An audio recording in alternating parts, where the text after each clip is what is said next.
It's the grandson of Right Thought, and welcome to the School of Marvelous Light, Little Flock. Today I received some questions from a member of the Little Flock, Flockalator Vaughn, and he asked me, can you break down why it's so hard for the carnal mind to actually keep the word of his patience? Why is it hard for the carnal mind? Why is it so hard for the carnal mind to keep the word of his patience? That was one question. He had several. The second question was, and the wind and the waves, what is the kingdom meaning of the wind and the waves? And in what way did Solomon be disobedient to I am?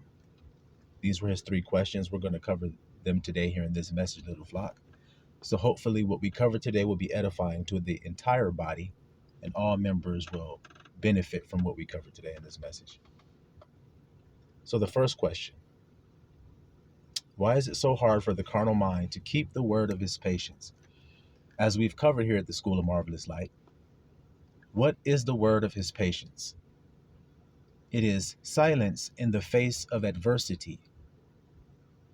What Yahusha showed us when the hour of darkness came, the hour of temptation came, and he kept silence during that time. He didn't rail back. He didn't defend himself. He didn't yell out or cry out. You see, he didn't do any of that. He remained silent. He kept the word of his patience, which was silence. You see, why is it so hard for the carnal mind to do that? We're going to cover that first. Go to the book of Romans.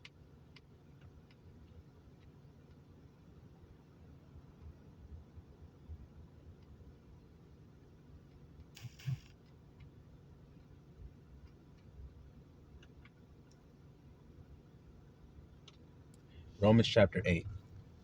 And we're going to start at verse.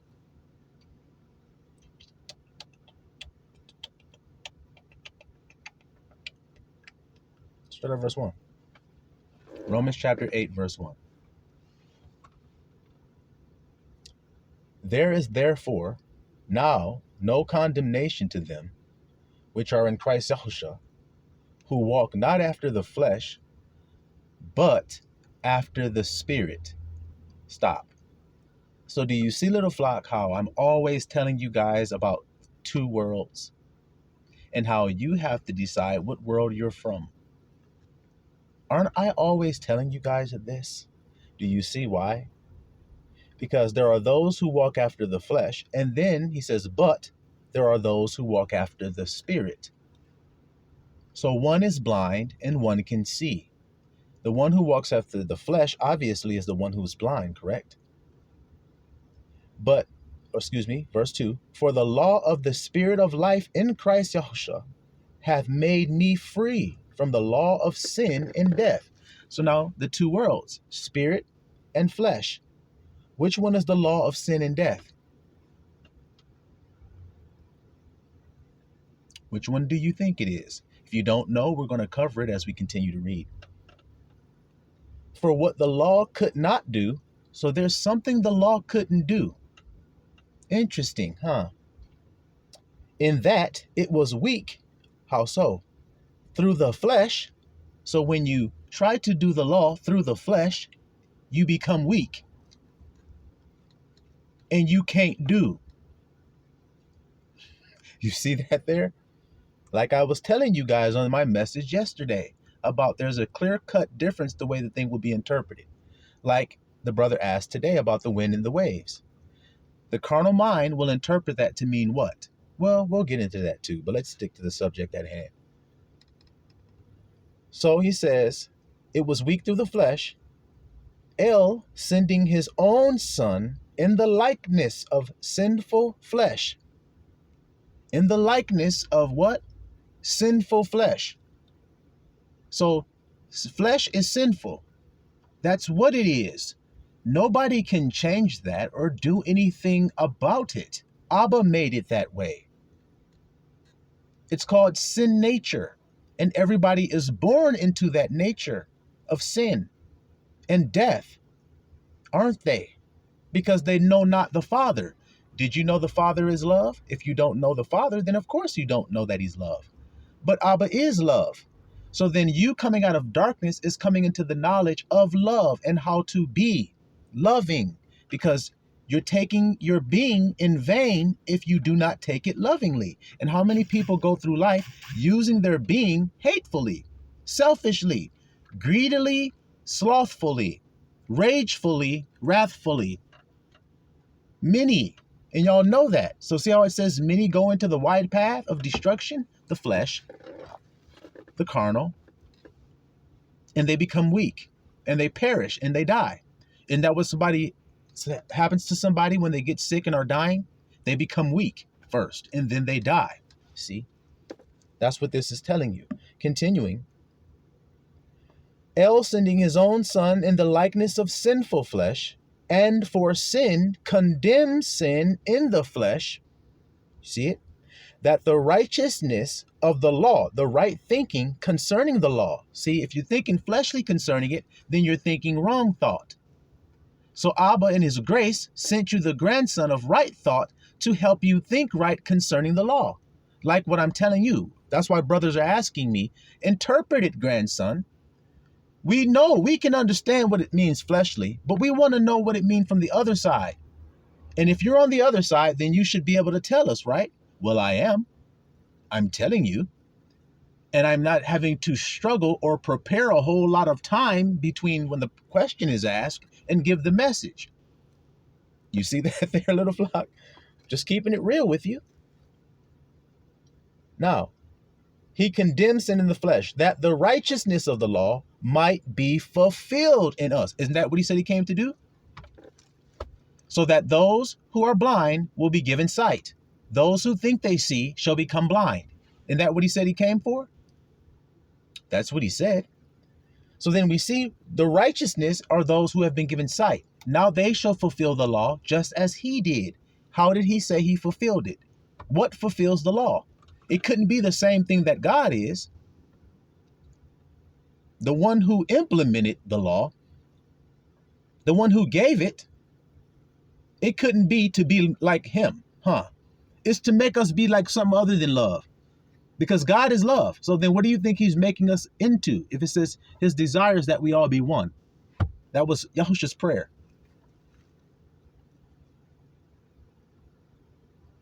Skilly-dee-dee-dee, skilly-dee-dee-dee, skilly-dee-dee-dee-dee-dee-dee-dee-dee. Yeah, you ain't got no answer. So we ain't even singing that damn song, Jeopardy song, no damn mo, because you ain't got no other answer other than the truth when the grandson talking to you. That the righteousness of the law might be fulfilled in us. Who? Who's the us that's going to fulfill it? Who walk not after the flesh. Click. But, see, he's telling you what you actually do. Instead of just saying what you ain't doing, I'm going to tell you what you ain't doing and what you is doing. You ain't walking after the flesh. That's how come you're able to actually fulfill what they of the flesh think that they're doing and not able to fulfill it. Like the far from seas were doing, and the sad you can't seize was doing.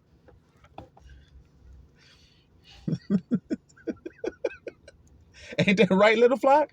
Them sad you sees and far from seas can't see nothing, and that's how come he called them blind leaders of the blind. See why I call them sad you can't see and far from see?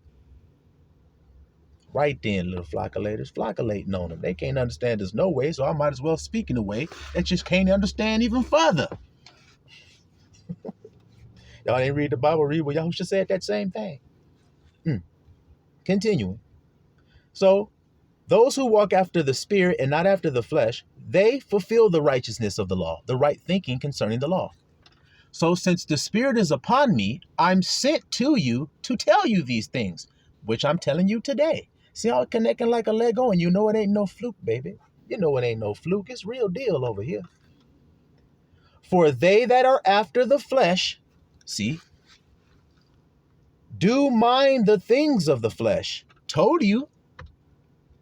So when it says don't muzzle the ox, grandson, wait a second, I forgot the main word. Hey!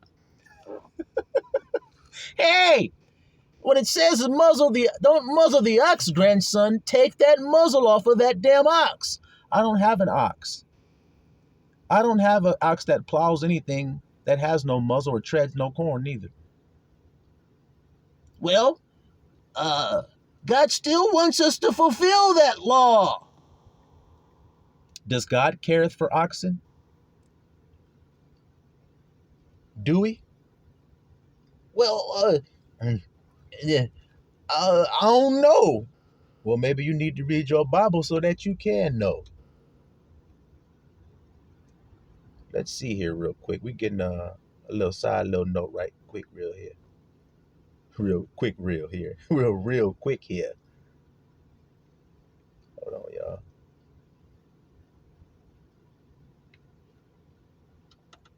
Let's get a little side note real quick here.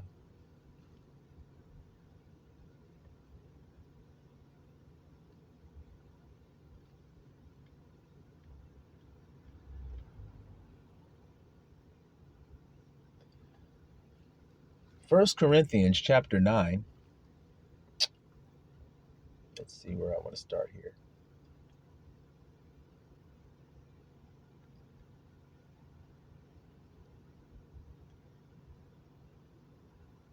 Sorry, y'all. Phone going extra slow. You know how it is when you just trying to link into some free Wi-Fi. Sometime it works and sometime it just don't work, little flock. All right. Okay.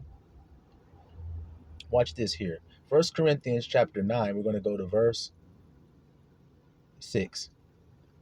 Or I only and Barnabas, this is Paul speaking, have not we power to forbear working? See, it's about working. And he's talking about him and Barnabas. Who goeth a warfare any time at his own charges? Who planteth a vineyard and eateth not the fruit thereof? Or who feedeth a flock and eateth not the milk of the flock? Who feedeth a flock? What am I doing? I'm feeding the flock. Why? Because Yahushua said, if you love me, then that's exactly what you will do. And he said it 3 times. So I do it. I feed his flock every moment and every chance that he give me food to feed him. I give it to him. That's what I'm doing right now. Sheep came and asked a question. That's asking for some feed or some food. I'm going pouring it right into the trough right there for him. You see? You see it? So he says, does he not eat the milk of the flock? So you see it. In return for feeding the flock, he gets the benefits that the flock can give. The wool, milk, whatever it is that he's shepherding. You see? He gets the benefits from the flock for feeding them. You see it?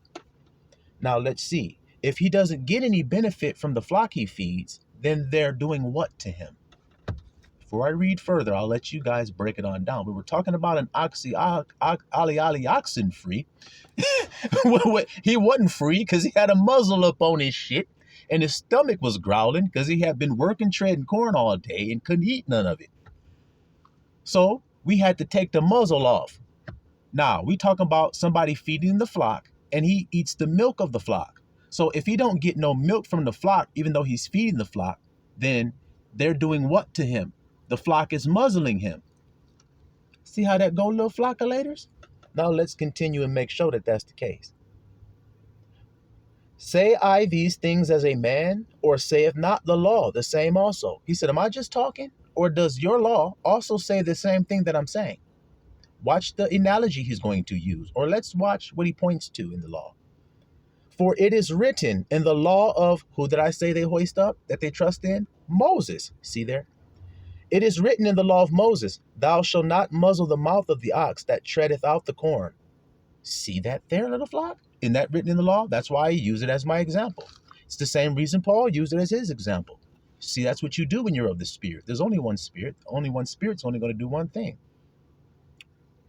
See that there? Watch this here. Doth God take care for oxen? See? So do you think God put that there because he was concerned about Ali oxen free and him getting him something to eat? Is that what you think Abba put it there for? Or saith he altogether for our sakes? Altogether means the whole entire purpose for the reason he said it was for our sakes as people, human beings, and how we deal with one another. If a shepherd feeds the flock should take care of the shepherd. That's what he said there. So if they do not take care of the shepherd that feeds them, then they're muzzling him, and he gets skinny. He don't have a coat in the winter time. He don't have nowhere to sleep. He sleep up in a bando and every damn thing. This is all from personal experience, guys. This is why I'm saying it. And this is why Paul was saying it. Because people don't think you work, and that's why they don't take care of you. But the work I'm doing is for your internal benefit, not your external benefit, because I'm not fleshly. I'm spirit. See there? Do you see it? So the spirit means invisible, not seen. God says when you do what you do that's good, don't do it to be seen. Do it in secret. See? Do it where it's hidden, where nobody can see you do it. Doesn't that mean invisible? All right, then. But those who eat of it and get the benefits of it should in turn take the muzzle off and let you have some milk. See how that's going, little flock of laters? All right, then. Very, very simple. Now watch here. Why? Why should you take care of the one who's feeding you or who works for you? Why should you take care of him? Well, we're going to read why. Saith he altogether for our sakes? For our sakes, no doubt, this is written. So case closed. Hit the gavel on these niggas. Why am I saying that? Because what he's saying is he didn't say it for oxen.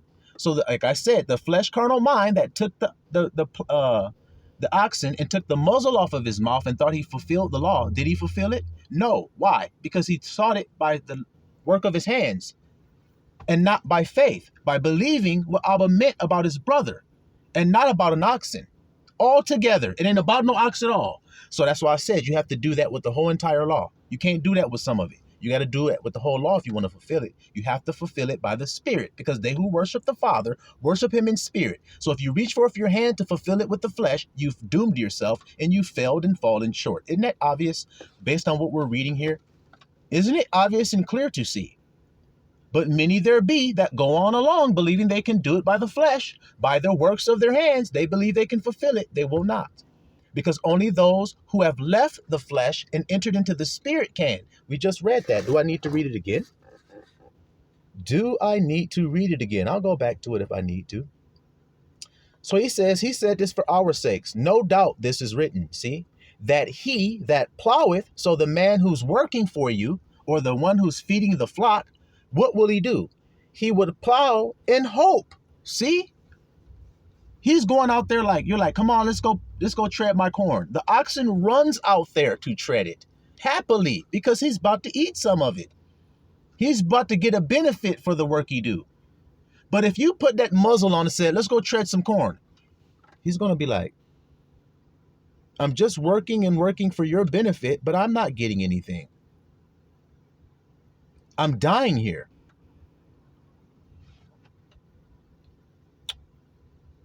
Isn't it obvious to understand the point Abba wants to make to you? I'm a living testament of it. I have labored for years and years and years on behalf of others. People have cried, kissed my hands, grabbed onto me and held on to me and every damn thing. But yet I've lived in an abandoned house. I've lived up under a bridge.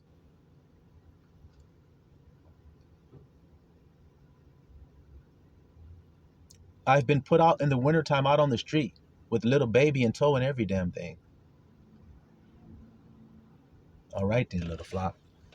I told you guys how I slept in the driveway with 2 women and 2 little children in the car.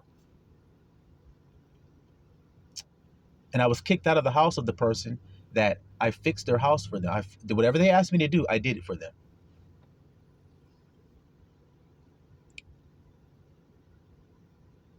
All right, guys. I hope you guys can hear it. All right, now. So now, that he that ploweth should plow in hope.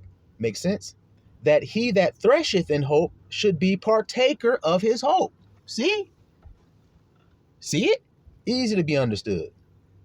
If we have sown unto you spiritual things, see? Sown, planted, given to you for food. Spiritual things, which is what I do here at the School of Marvelous Light, right? Is it a great thing if we shall reap your carnal thing? I can't get a sandwich? Shit. Nigga can't get a glass of wine at the end of his day to relax? Nigga can't get an eighth of weed from y'all? I ain't asking for much. I'm using this as examples, guys, but it's just the point. It's just reality and real talk. Damn, somewhere's warm to sleep in the wintertime? That's all the nigga asking for. Diapers for my kids? Milk for my baby? So that I don't have to be so stressed about that stuff every day that I can't answer questions when men ask me questions. I can't respond to my brothers when they reach out to me because I'm so bogged down with everything that I have to take care of because I'm left desolate to take care of it while I'm taking care of the flock. Do you understand? That's what he's saying here. It's not me saying it. It's him saying it. I'm just a living witness of the reality of it. You understand that? I don't say these things to any of you guys' shame, by the way. It's just the truth. And I can't spare you and not say the things that need to be said. Right there. He says, if we have sown into you spiritual things, is it a great thing if we shall reap your carnal things? If others be partaker of this power over you, are we not rather? So he said, people have pilfered the hell out of you guys using this same damn thing. Going up before you in the congregation, I'm your pastor.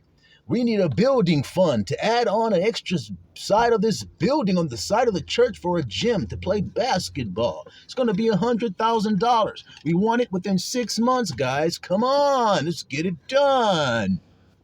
We're going to pass the collection plate one more time and make sure you guys really give deep. Come on, tithe. Give your 10%, man. What do you think I'm up here doing every day? Nothing?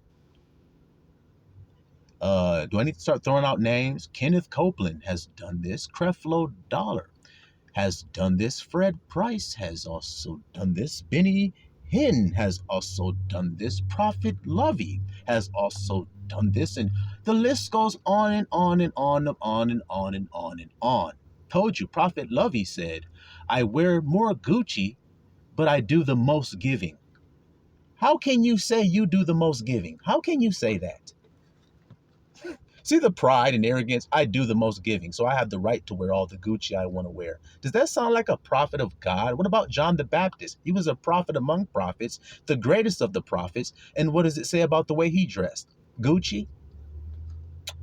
Whack-a-mole, Prophet Lovey. Anybody who's following him, who loves on him and every damn thing, sorry to smack your idol on top of his dome diggity because he's going along in vanity chasing after filthy lucre on you niggas and y'all too blind to see it.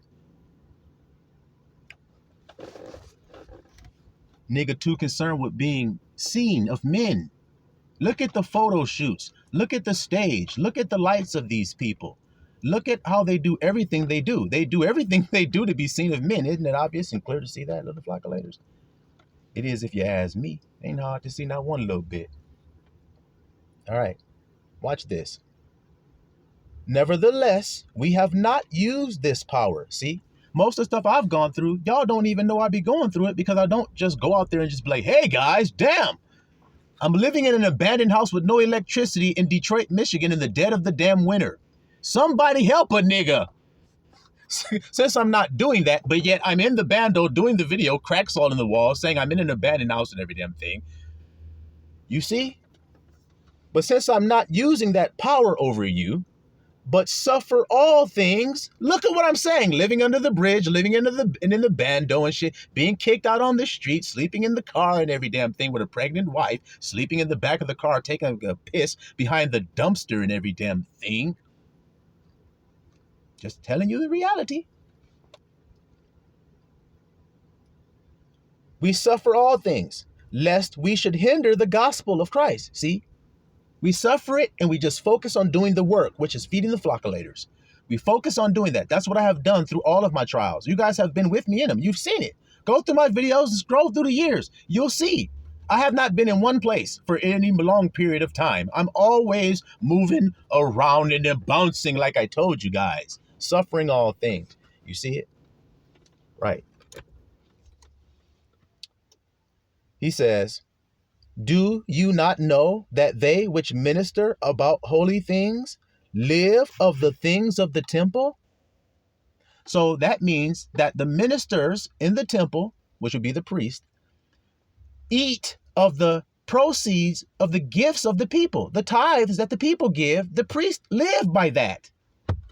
That's what I've been telling you guys. If I'm an actual priest of God, then I must fulfill what a priest does, which is lives off of the things of the temple that are offerings on the altar. That's how he lived. That's why it's called showbread. That was only lawful for the priest to eat. That's why the Levites didn't have any land, because they didn't work jobs. So if this exists today as it did then so shall it be. They don't work. Do I work a job? No, my job is to tend to the little flockulators. And do I do it? That's the question. It's not whether you think that's work or not. It's, am I doing that? Yes, he is. So then he's obviously exchanged one labor for another one. One was vain labor and one is profitable. Which one do you think it is? You tell me, have I profited any of you? Well, if I have, then it was a good choice to have made then, wasn't it? Well, it wasn't my choice. It was Yahushua's choice. So it was a good choice. If he the one making it, I'd say. You see that? They live of the things of the temple, and they which wait at the altar are partakers of the altar. So when you put your gift up there, they partake of it. Get me a sandwich. Shit, I'm hungry. Yeah, get me somewhere warm to sleep. Thank you for putting offerings up there, for tithing to the true temple. Do you know the temple of God in the last days? His name is the branch. I can prove that with scripture. He shall build the temple. Who? The man whose name is the branch. Search the prophets and see if that's what they prophesied. So when you don't offer tithes to the temple, you don't believe God is there, obviously, because you're tithing to the Father. Aren't you? Yeah, that's what Abba says in the book of Malachi. Test me and see if I don't bless you, if you bless mine. He been saying it. If you, his is Israel. If you bless Israel, you'll be blessed. Israel is the grandson of God. Is he? I serve the God of Abraham, Isaac, and Jacob. How does that patrilineage go? Abraham, father. Isaac, son. Ab means father, by the way. That's why his name is Abraham, father of many nations. He's the father. His son Isaac, which is the son, the only begotten son of promise. See how that's working? And then he has a son, and he chose between two. He rejected one and chose another one. Which one did he choose? He chose Israel. That's who he chose, Yaakov. So then there ain't no discrepancies about nothing that I've said here, is there? All right, then let's continue. So even so, I am ordained that they which preach the gospel should live of the gospel. That's their living. So whoever preaches the good news lives by preaching the good news. So I have not lied to you guys. I say I live on the charity. Charity is tithing, is offerings that you give to God on behalf of his servant that serves you. The Bible didn't call the branch any other thing, but behold, I shall bring forth my servant, whose name is the branch. My servant, Abba called him. So then he's to serve. That's what he does for the flock. He served them day and night. You've seen me at night. You've seen me in the day. You've seen me in the morning. You've seen me at night. You've seen me in the midday. You've seen me at noon. You've seen me outside. You've seen me inside. You've seen me in season. You've seen me out of season. You've seen me walking around with no shirt on because it's hot. You've seen me walking around bundled up because it's cold. You see me don't care about what I'm going through. I'm the same way delivering the messages to you guys nonstop because I love you, even as I am right now. You ask me a question, I'm going to come do what I'm doing today, which is exhort you, which means persuade you to see the truth of it. Put pressurize on you, pressurize you. That's what the word exhort means. To pressure cook you to come out of the nonsense into the truth. Oh, I see it now. So if that happens, you were brought out of something. You see it there? That's the work I'm doing. I'm a fisher of men. I catch men and bring them out of the water of darkness out into the air where they can see and breathe and live. See it there, little flockulators? Let's continue. So Abba has ordained. This is Abba's way. If you preach the gospel, you should live of the gospel. See it? Not live off of doing some other kind of work, but live by preaching the gospel. So that's what I do, little flock. If I've been preaching good to y'all, well then what's that mean? But if I ain't been preaching worth a damn, or if I haven't enlightened you, or turned the light on, or brought any truth to your life, or helped you to see anything, or helped you to repent or change, or comforted you in any way, then I can understand why you won't brought a boy a sandwich. I can totally understand that. I can see. All right. But I have used none of these things, neither have I written these things, that it should be so done unto me. For it were better for me to die than that a man should make my glorying void. You see that, little flock? So Paul said it's better to just suffer and die rather than somebody being able to say, I did this for you, or I did that for you, or I made this possible for you to have that thing. Because men will do that. That's the way men are cut. You see that? Unless they've been brought into the spirit. Then they're cut of a new cloth, aren't they? Brotherly love is that new cloth. Instead of brotherly hatred, which is the only other world. Ask Cain about the other world. I'm able. So you can ask me about my world, but ask Cain about his. He'll be like, am I my brother's keeper? And the other grandson be like, brotherly love, guys. Brotherly love. Brotherly love. Did you know about brotherly love? See the difference between the two grandsons? All right, then. For though I preach the gospel, I have nothing to glory of. For necessity is laid upon me. Yeah, woe unto me if I preach not the gospel. So whether I get something or I don't get anything, I have proven this to you guys. Whether I get something or not, I preach the gospel. Don't I? Yep. You see it? If you're fleshly and carnally minded, you can't do this at all. Simple as that, because you'll be too busy thinking about what you can get. You see it? Watch what he says. For I do this thing willingly. See? I have a reward. But if against my will, a dispensation of the gospel is committed unto me. What is my reward then? Verily that, when I preach the gospel, I may make the gospel of Christ without charge, that I abuse not my power in the gospel. See it? I do it freely, guys. So that's what you see.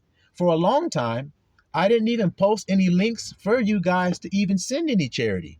Watch, go back on my videos. You'll see there are years I'm just talking, living in the bando and talking and not putting any links there. The reason I put the links there is because people started to ask me and inquire. Hey, brother, how can I help? How can I do this? How can I do it? Well, here goes some links. There you go. And actually, a lot of times when people say, how can I do this? And I put the links, they still didn't do anything. Just telling you the truth. They just said they would, but they didn't actually do it. Just telling you the truth. So I didn't care. I just said, oh, well, whether they do or not, I'm still going to do what I'm doing, which I've been doing. Like I said, you guys that are here at the School of Marvelous Light, at the Grandson of Right Thought page, I didn't just start preaching here on this page. When you look and it says this page started in March of, 2020 or something like that, that isn't when I started preaching. It's only when I started preaching on this page. I already had a previous page. It was called AZ, the Healing Healer. And I was preaching for approximately 3 years until I went into the 40. So I was like 2015. Well, let me see. I started in April 2016. There we go. April 2016 preaching on that page. But I had already been preaching to people around me in 2015. You see that there, little flockulators?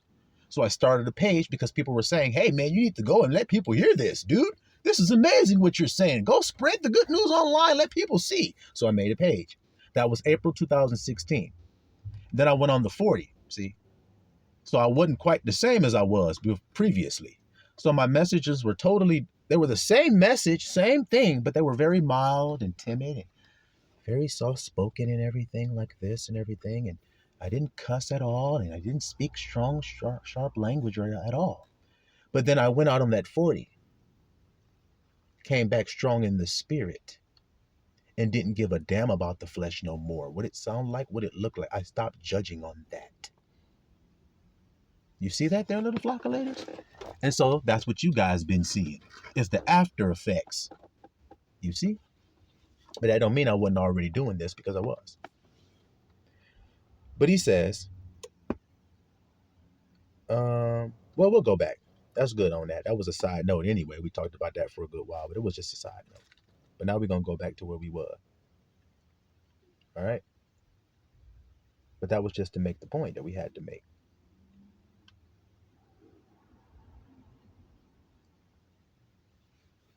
All right. Back to Romans 8.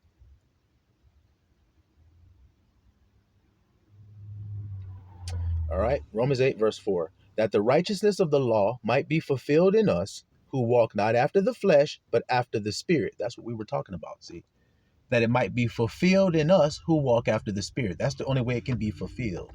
You see that there, little flockulators? Not after the flesh. You can't fulfill it that way.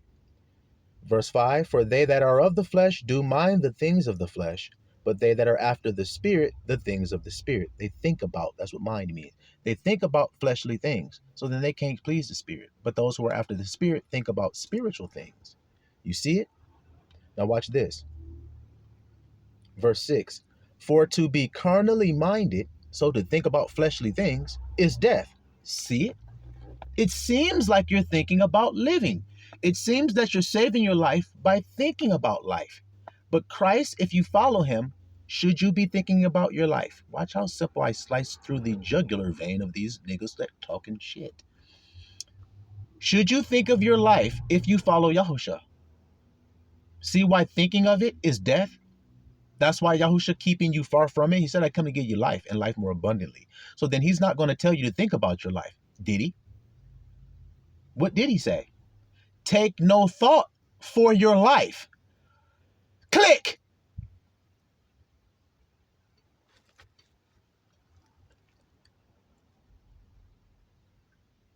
But the carnal mind, to be carnally minded is death, but to be spiritually minded is life and peace. See, I come to give you life, spirit. The second Adam came a quickening spirit.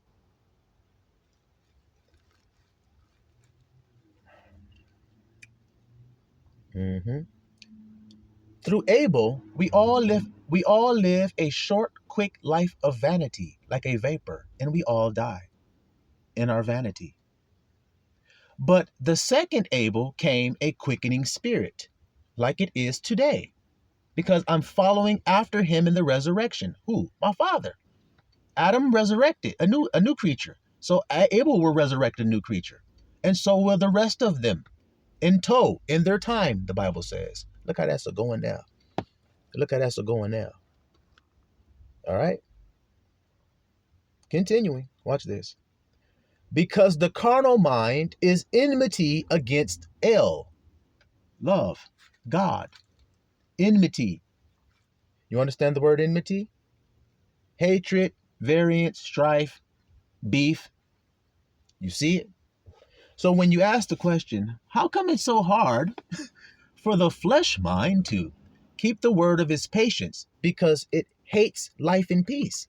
Wow! Wow!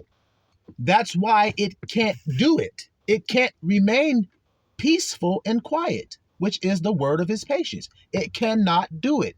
Let's see if it's going to tell us it cannot. If it do, brother, then this is a hell of a thing we talking about today. The clarity of it, isn't it? Let's see if it actually says that. Because the carnal mind is enmity against for it is not subject to the law of What is the law of That you love God with all your heart, your soul, and your mind, and love your neighbor as yourself. The carnal mind cannot love its neighbor. I told you, the other grandson, am I my brother's keeper? See? Watch this. Neither indeed can be.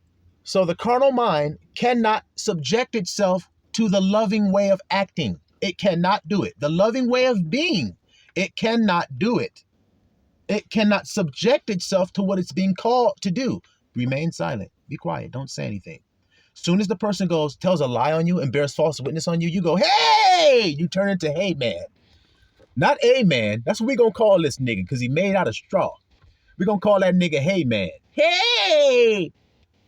You ain't supposed to be saying that about me. That's not even true. You didn't keep the word of his patience. You didn't remain peaceful. If it's not true, then stay peaceful and let that nigga lie all he want until he die. You stay in life in peace. But I gotta defend myself. I gotta save my life. You follow Yahusha? Yeah. What did Yahusha say? If you seek to save your life, you'll lose it. Did you hear what you just said? I know you got to turn into a Neanderthal to try to escape this judgment I'm throwing on your ass.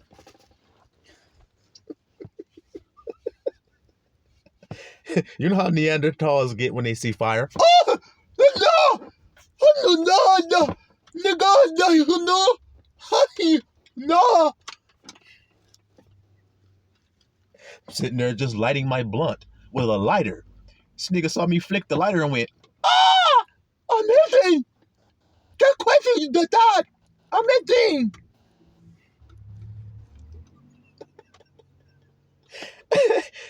Israel is a peculiar people, man. Yes, we are. Watch this here, little flock. So then, they that are in the flesh. You following with me, little flockulators? They that are in the flesh, what? Cannot, what? Please love. Cannot. Didn't I tell you that? You can't. So then when people start telling you things from a fleshly perspective, when you read the word of God, then guess what? They're dead.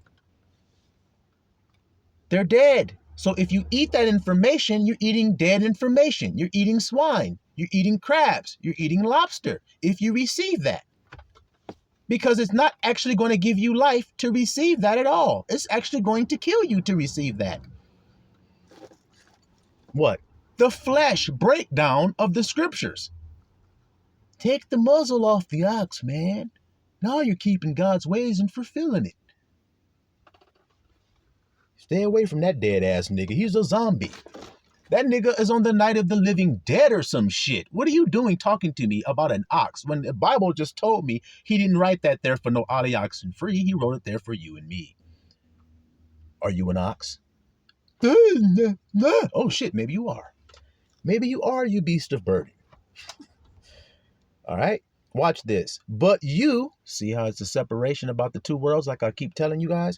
But you are not in the flesh, but in the spirit. See? If so be that the spirit of El dwelleth where? In you. Told you.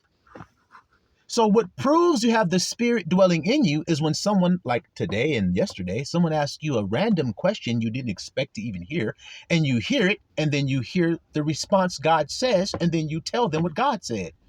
That's what you do when you have the spirit inside of you. You don't go outside to answer these people's question. I don't. I sit right there. I read the question they say, and then I go. And then the information comes up into my mind, and then I get my device and hit record and start talking. Because the information coming from within, that's where the spirit is at, dwelling. What did it say about the man whose name is the branch? I'll keep reminding you guys. He shall build the temple. So then God is going to come inside of his temple, isn't he? The Bible says he shall suddenly come into his temple to the messenger of the covenant in whom he delights. That's what he said. So if the messengers are going forth out of the temple, then hasn't he come into the messenger in whom he delights?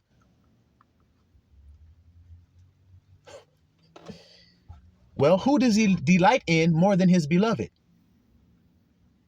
So if Yahushua is the one who sent this one, who he said he would send, see, he sent it. So then he will treat him the way God treated him.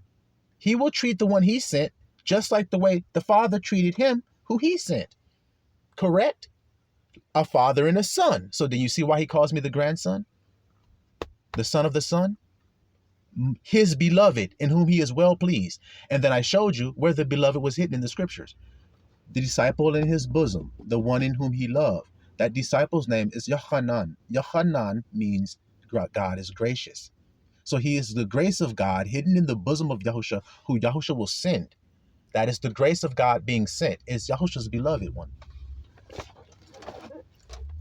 So that's why he delights in him.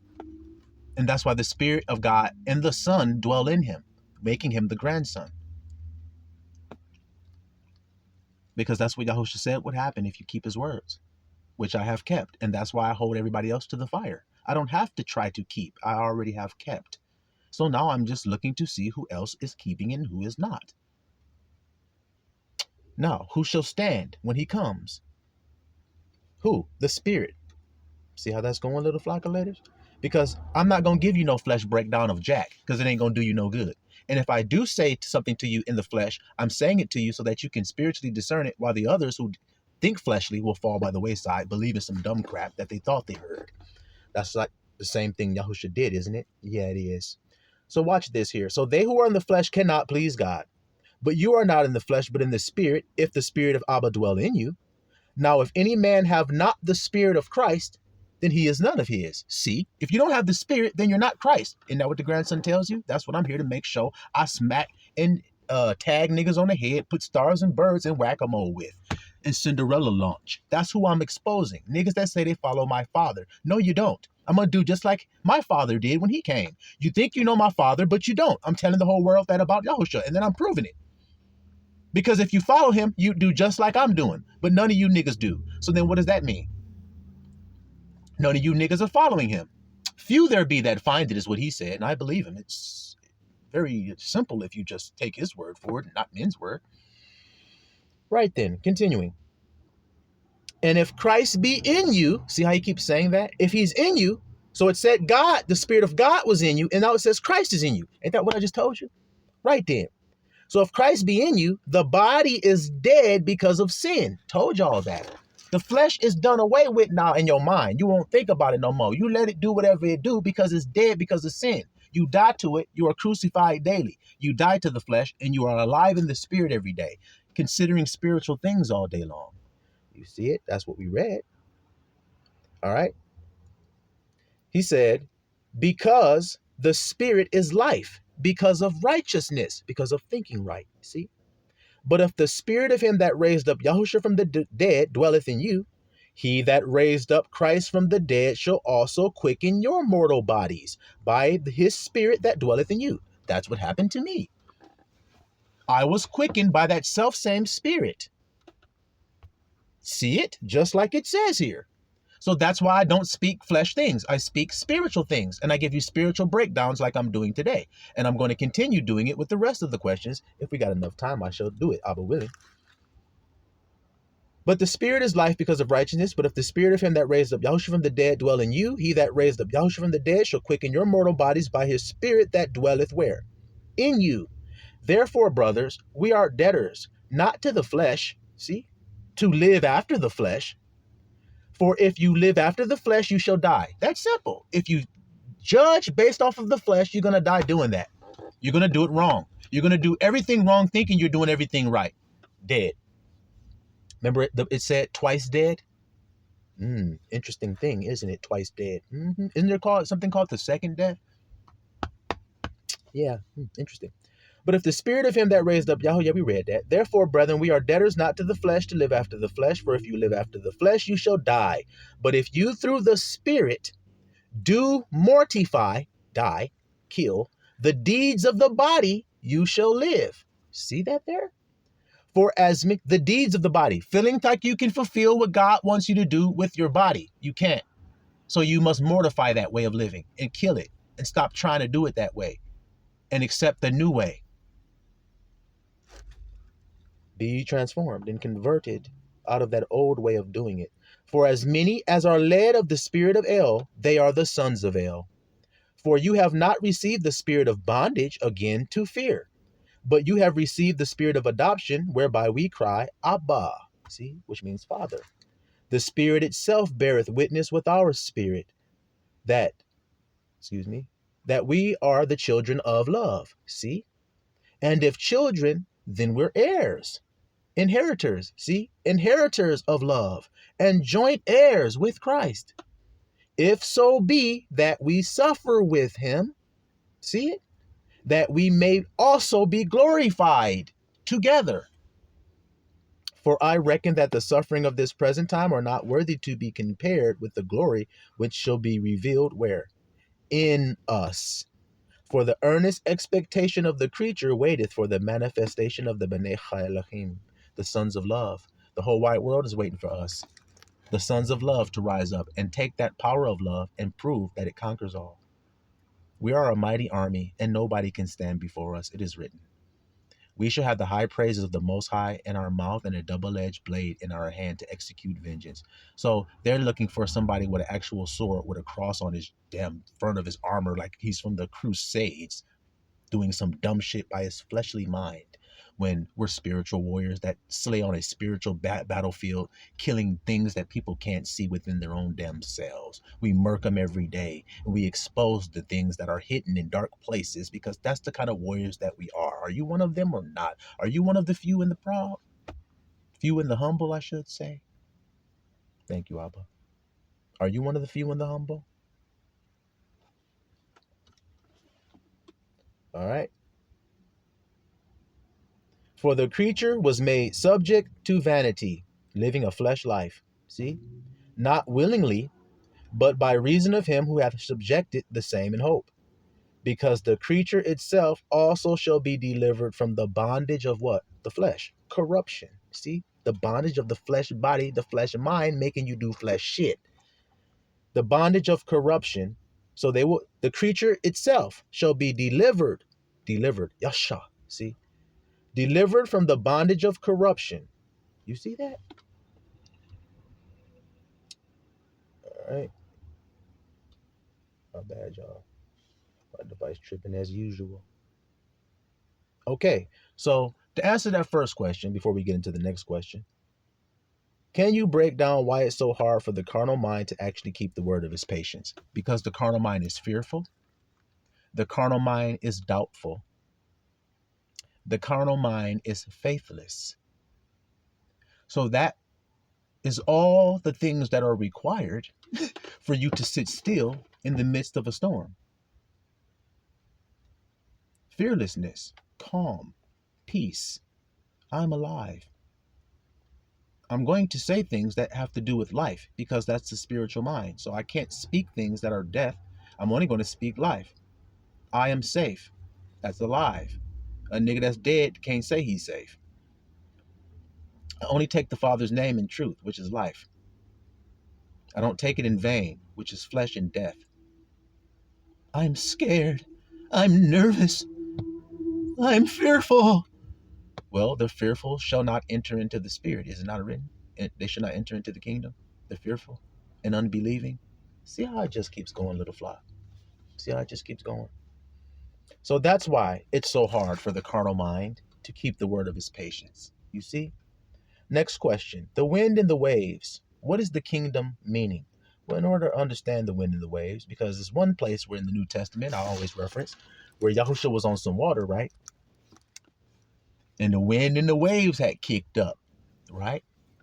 And what did the men say? We're all gonna die. What was Yahushua doing? He was asleep. Skeet needly, can you understand me? Now, wind. What does wind do? If a tornado came and blew through here, what will it do with all of the things that are sitting here, like the cars and the siding on the houses and the buildings and the hats and clothes and shoes and all this trash and everything? What will it do with it if it comes through here? It will scatter it. So wind represents something designed to scatterbrain you. Oh God, I'm nervous. Oh, what about this? Oh, I can't take care of that. What about that? I can't do this. Oh my God. And then that's going to happen. And then this is going to happen. And then if I do that, then that's going to happen. And then I'm going to die. And then I'm going to be scared. And then I'm going to starve. And then I'm going to this. Oh yeah. See how it's so windy? See how it's windy? What was Yahushua doing? Word of that patience I keep telling y'all about.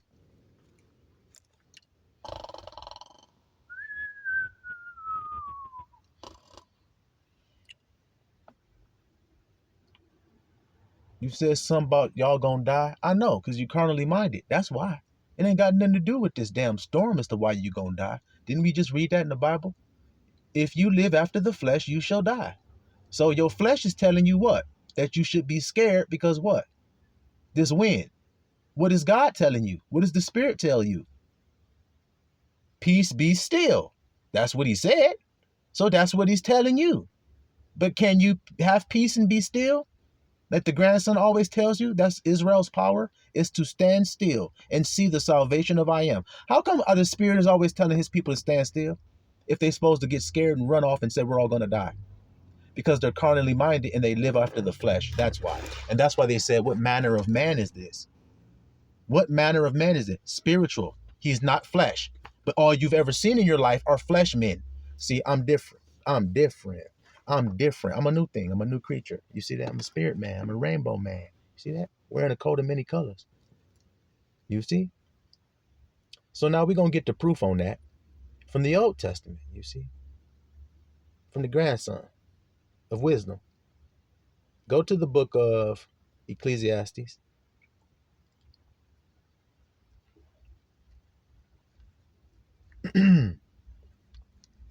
Ecclesiastes 11,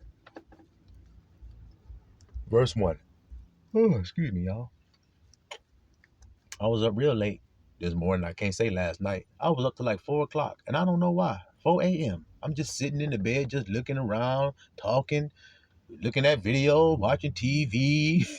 I'm like, what am I up so much? I don't understand why I can't get no sleep. I was up late, y'all. So excuse the yawn there. I'm a little bit sleepy. Ecclesiastes 11, verse 1. Cast thy bread upon the waters, for thou shalt find it after many days. Interesting, huh? Give a portion to 7 and also to 8, for thou knowest not what evil shall be upon the earth. Fleshly minded people don't know what in the hell Solomon's talking about here. They just don't. They cannot understand this, nor can they break it down. Ask them to. Ask any preacher to break down Ecclesiastes 11 and see what he tells you. If he doesn't tell you what I have told you today, then he's lied to you. Because what I tell you today, I want you to see if you can deny that what I tell you is true. Continuing. If the clouds be full of rain, they empty themselves upon, let's go back and read verse 2 again. Give a portion to 7 and also to 8, for thou knowest not what evil shall be upon the earth. If the clouds be full of rain, they empty themselves upon the earth. And if the tree fall toward the south or toward the north, in the place where the tree falleth, there it shall be. He that observeth the wind, he that observeth the wind, he that observeth the wind, he that observeth the wind, what about him? Shall not sow. And he that regardeth the clouds, and he that regardeth the clouds, and he that regardeth the clouds, oh God, I'm gonna die. He that regardeth the clouds and the wind, he that regardeth the clouds and the wind. Ah! Y'all see? What he won't sow, and what else won't he do? He shall not reap. As thou knowest not what is the way of the Spirit, looky here. Nor how the bones do grow in the womb of her that is with child. Even so, thou knowest not the works of El, who maketh all. So therefore, what should you do? Let's see. In the morning, sow thy seed, regardless of the wind, regardless of the clouds. I said, regardless of the wind, and regardless of the clouds.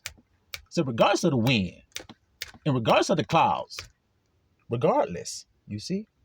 Sow thy seed, and in the evening withhold not thine hand, for thou knowest not whether shall prosper, either this or that, or whether they shall both be alike good.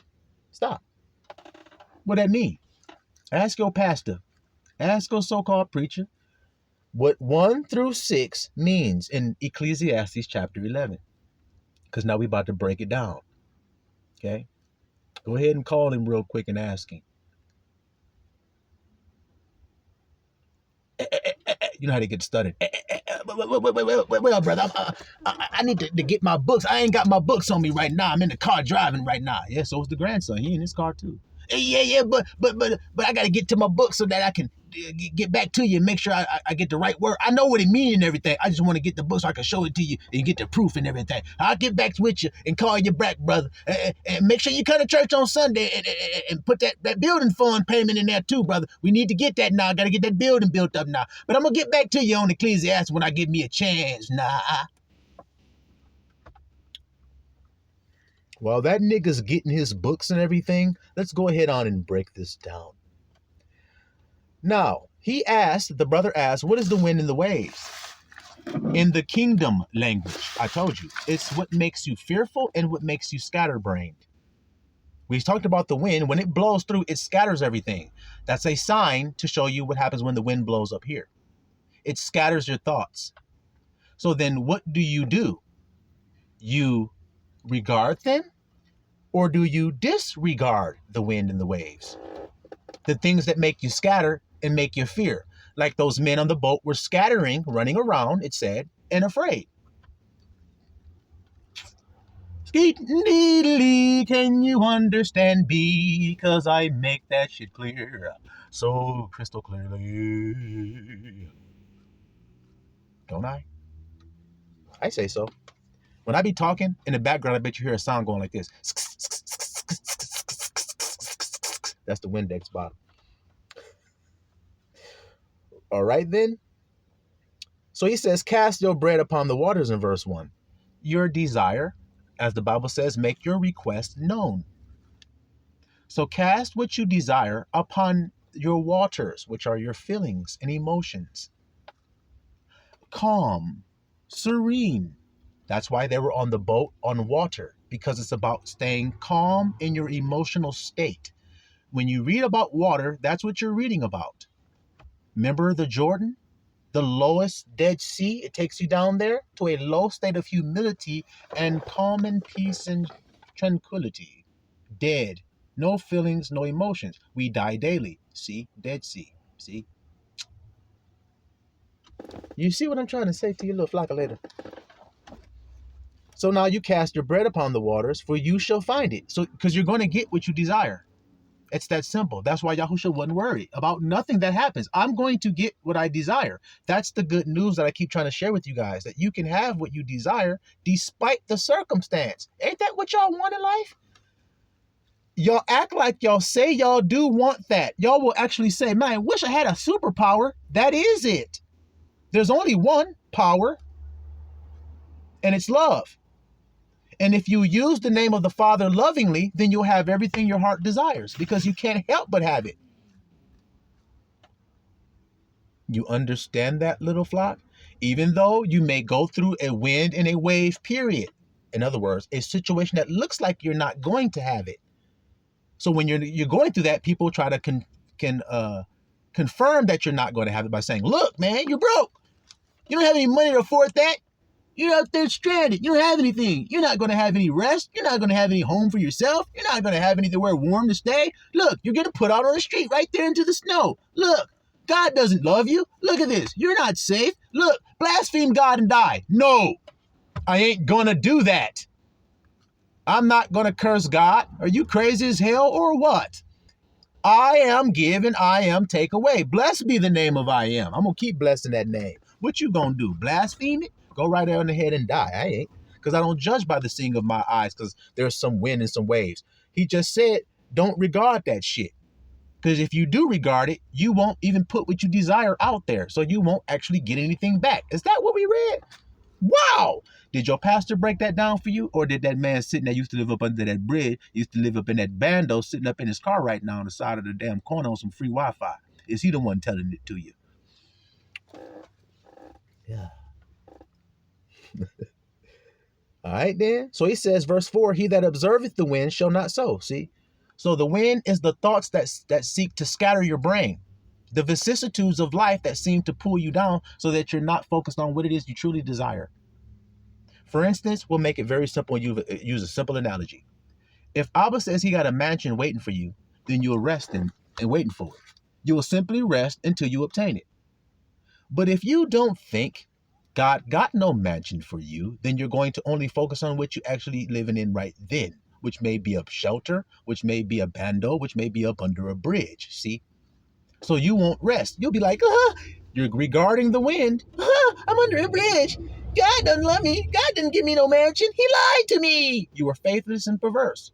So think not that you should receive anything from the Most High. That's scriptures. It always is, little flock. Always is when it comes from the spirit of Abba. All right. So if you observe the wind, you won't sow. If you regard the clouds, you shall not reap. Did you hear it? Did you hear it? Did you hear it? So that's the wind and the waves. Easy to be understood, isn't it? Thoughts that are carnal, swirling around. we're going to die. Yeah, I know. If you're flesh, you will. Like I said. That's why you thinking that death thought. You can't be in the spirit and say, I'm going to die. The spirit is life and peace, bruh. So you must be like Yahusha. We're going to die. You might be thinking that, but watch what I'm thinking. Peace be still. What kind of man is that? And they worshiped him. See? You see a little flockulators? So now there was one more question, right? And it was about Solomon. And it was about how did he sin against I am? You see? How was he disobedient? Well, Solomon was interesting in where he knew exactly what he was doing when he did it, even if it was stupid and sinful. He did it for a reason. And we're going to get into that real quick before we finish this message. Ecclesiastes chapter 2, same book, because it's the same author, which happens to be the preacher with the capital P, which I told you why that's that way, because it's a grandson message, which is all is vanity. Vanity is the name of the grandson, which is Abel. See how I just be connecting that? Y'all ever heard anybody connect to stuff like this? I'm just being honest. I just need to know. You've ever heard anybody connect that like that? That's because you ain't heard nobody of the spirit. You just was told that they had the spirit, but they were still as carnal as could be. See it? Ecclesiastes 2, verse 1. I said in my heart, so where was Solomon talking at? In his own mind. Go to now, I will prove thee. Well, before we get that, let me see something real quick. Let me go back real quick. Let's go to Ecclesiastes 1. My bad, guys. Let's go to chapter 1, and then we'll go to 2. Ecclesiastes 1, verse 12. I, the preacher, capital P, like I told you, little flock, was king over Israel in Jerusalem, city of peace. I was the king of peace. That's why his name is Shamawalan or Solomon or Shlomo, which means peace. The king of peace. That's his name. That's the grandson. That's the foreshadowing of the branch, the man who is to come at the end of days. That's the man I am. That's what Solomon is doing, because Solomon also built the temple of God. And it says the branch shall build the temple. So Solomon is a foreshadowing of this man whose name is the branch, you see. That's why he's called the branch from the root of Jesse. Solomon is the grandson of Jesse. So it just keeps connecting like Legos every which way you turn. All right. I, the preacher, was king over Israel and Jerusalem, and I gave my heart to seek and search out by wisdom concerning what, little flock? All things. So he wanted to understand all things. Just good things? Just nice things? Just happy things? No, all things that are done under heaven. Everything that's done, I wanted to know about it. Okay? This sore travail hath El given to the sons of man to be exercised therewith.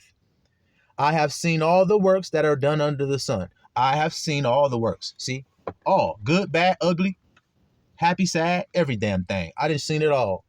And behold, all is vanity and vexation of spirit. See what the preacher gonna tell you? The grandson gonna tell you that? That which is crooked cannot be made straight, and that which is wanting cannot be numbered. I commune with my own heart. Listen good, little flock. Saying, look, I am come to great estate. Look what I've done.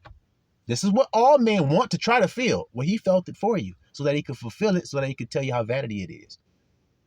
Then you have a choice at that point to keep chasing it or not, or to do what Yahusha told you to do, which is to give up your life.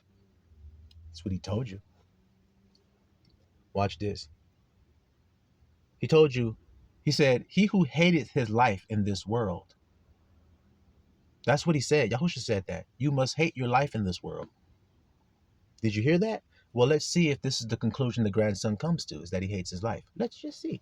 Because he's telling you, I'm trying everything so that I can see what's good and what's not good. So he said, I've seen all the works that are done. It's all vanity, vexation. Crooked can't be made straight, all that stuff, right? I commune with my heart, saying, lo, I am come to great estate, and have gotten more wisdom than all they that have been before me in Jerusalem. Yeah, my heart had great experience of wisdom and knowledge. See, got more wisdom than anybody. I said that, right? And I gave my heart to know wisdom and to know madness. So when people are like, Solomon sinned, he had 1,000 wives, man. He went after them strange women. They turned his heart away. He turned into sin and idolatry. Didn't he tell you that he did that? Would you call that madness, what he did, and folly? Well, he told you his own damn self that he was going to do that so that he could see what was the payment and end of it, so that he could tell you by personal experience what the results of it are, the good and the bad.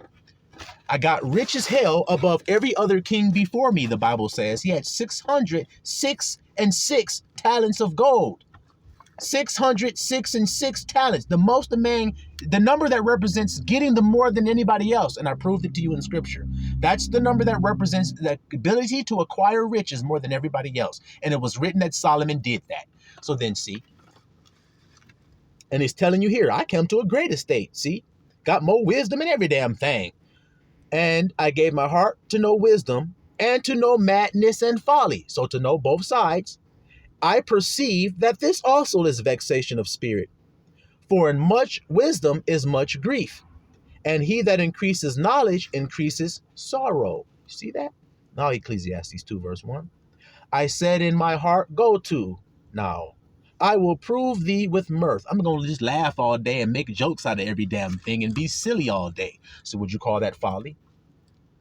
Yeah. But don't you see what he's doing? Yeah. Continuing. Therefore, enjoy pleasure. See, that's what he told himself. And behold, this is also vanity. So just enjoying pleasure, laughing all day, having a good time is vanity, he said. But he tried it to see. So he looked like a mad king when he did some of the shit he did, but then he looked like a great king when he did some of the other things that he did. He looked like both because he's a realist and he ain't fake about the life that you live. You have the spirit mind and the carnal mind. I did both to see which one. And I found out that everything of the carnal mind is vanity. And it's stupid. And it's a waste of time to even think those dumbass thoughts. So then I stopped thinking about them anymore. And I gave you the conclusion of the whole matter. Can't give you the conclusion unless I know all the variables. And I do know them. That's why he did it. You see that there? But continuing. I said of laughter, it is mad. See? And of mirth, what doeth it? What did he do? I sought in my heart to give myself wine, unto wine, yet acquainting my heart with wisdom. See? So I did it so that I could get more wisdom. Wow. But look how men all think that they know what they talking about when they talk about, he did this, he did this, he did this, he did this. So did you, nigga. You done did this and did this and did this too. But at least he did it so that he could get wisdom. What did you do it for? Wow. I sought, watch, he's going to tell you why. Watch. Yet acquainting my heart with wisdom and to lay hold on folly. See? Till I might see what was that good for the sons of men. So that I could see for myself what was good for them and tell them. And I'm telling y'all, it's all vanity. Drinking wine, getting fucked up every day and drunk, that shit is vanity. Laughing all day, having a good ass time is vanity. How you know? Because I did it. But if I wanted to look righteous in front of men, I'd never do those mad folly things, would I? But I could care less about what I look like in front of men. Right then. So continuing. Till I might see what was that good for the sons of men, which they should do under the heaven all the days of their life. So I could tell them good advice and say, this is what you should do all the days of your life. I made me great works. I builded me houses with an S on the end of it. So most niggas can't even get enough funds to build one house. Solomon said, I built houses. So if you think if you build one house, you're going to have the satisfaction you were looking for. Solomon said, I built houses with an S, and that was vain. So then you can either believe that wisdom or think that it's just folly and keep on chasing after it if you want to. But he said he did this for you guys' sake. So the sin that he did it for y'all's sake. I made great works. I built houses. I planted vineyards. I made gardens, orchards, planted trees, of them all kind of fruit. I made pools of water to water therewith the wood that bringeth forth trees. I got servants, maidens, servants born in my house. Also great possessions of great and small cattle above all that were in Jerusalem before me, above all. So he had more than everybody, like I told you. 666 talents. That means to get more than everybody else. All right then. I gathered me silver and gold, peculiar treasure of kings and of provinces. I got men singers, women singers, delights of the sons of men, instruments, all sorts. So I was great and increased more than all that were before me in Jerusalem. Also my wisdom remained in me. And whatsoever my eye desired, I kept not from them. I withheld not my heart from any joy. See, anything that men said is good, I did it. For my heart rejoiced in all my labor, and this was my portion of all my labor. Then I looked, listen good, little flock. Then I looked on all the works that my hands had wrought, all of it, and on the labor that I had labored to do, his hands. And behold, all was vanity and vexation of spirit, and there was no profit under the sun. And I turned myself to behold wisdom and madness and folly. For what can the man do that cometh after the king? Even that which hath already been done. All you niggas can only do what Solomon already did. Don't matter what it is, good or bad.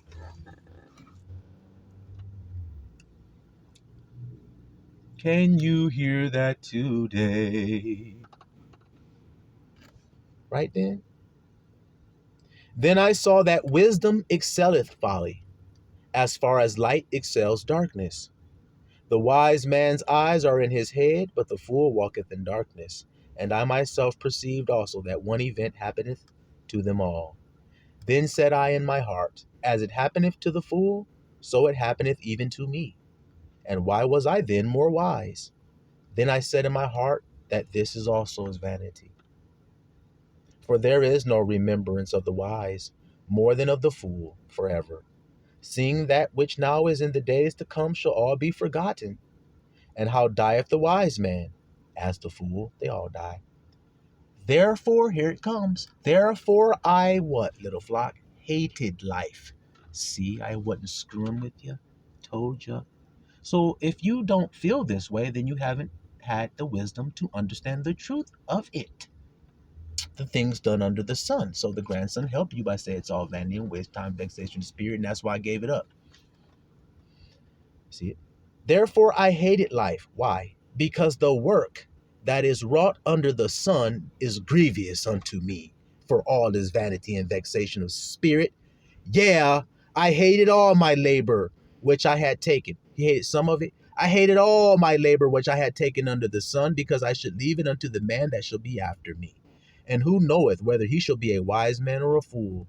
Yet he shall have rule over all my labor, wherein I have labored, and wherein I show myself wise under the sun. This is also vanity. Right there? And we can keep going with that, but I think you get the point. Solomon did all that he did so that he could help his brothers understand the truth of the life that they were living, that it was all vanity, which was the conclusion of the whole matter. Fear I am, and keep his commandments, for this is the whole duty of man. So do you think that was wise what he said, or was that folly? But he had to learn everything in order to come to that conclusion. You see that there, little flock? So hopefully I answered those questions, and I answered them thoroughly, and you guys were able to eat and benefit from the food that was served here at the School of Marvelous Light by Chef Boyar B. Pray that you all have a blessed day tonight, little flockulators. Silouan Israel.